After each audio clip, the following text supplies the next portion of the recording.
Shalom, shalom, très chers frères et sœurs dans le Seigneur, que la grâce de Dieu soit sur votre vie. Bien-aimés, je voudrais continuer sur le message d'hier qui a parlé sur la sanctification. Bien-aimés, il est bon, il est agréable à nous les chrétiens de vivre une vie de sanctification. Car la parole de Dieu déclare que sans la sanctification, nul n'est agréable à Dieu. Et notre objectif sur la terre ici, en tant que chrétien,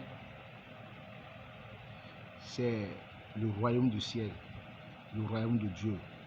Car Jésus-Christ lui avait dit qu'il est en train de partir pour nous préparer une place. Il serait regrettable, il serait difficile, lamentable à nous les chrétiens de rater cette place. Mais pour avoir accès à cette place, bien aimé, c'est de vivre une vie de sanctification dans la foi. S'ils ne sont pas agréables aux propriétaires de ce lieu, nous ne pouvons pas rentrer. Il dit que nous sommes sur la terre, mais nous ne sommes pas de la terre.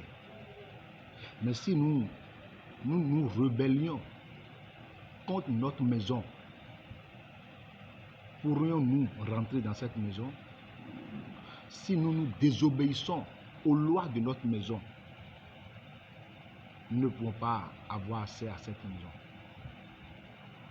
Bien-aimés dans le Seigneur, Dieu est un Dieu de miséricorde. Et nous devons revoir nos vies. Nous devons vivre une vie qui serait agréable à lui. Parce qu'il a dit, sans la sanctification, nul n'est agréable à lui. Mais nous voulons être agréables à Dieu en tant que ses enfants pour hériter de son royaume.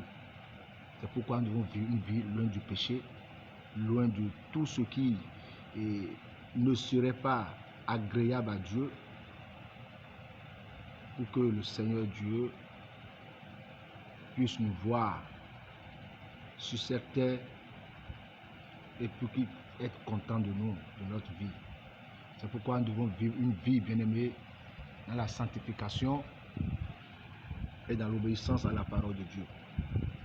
Très chers frères dans le Seigneur, je voudrais vous fortifier à continuer à persévérer dans la sanctification, à persévérer dans l'obéissance à la parole de Dieu, dans la consécration, et que le Saint-Esprit nous aide au nom de Jésus-Christ.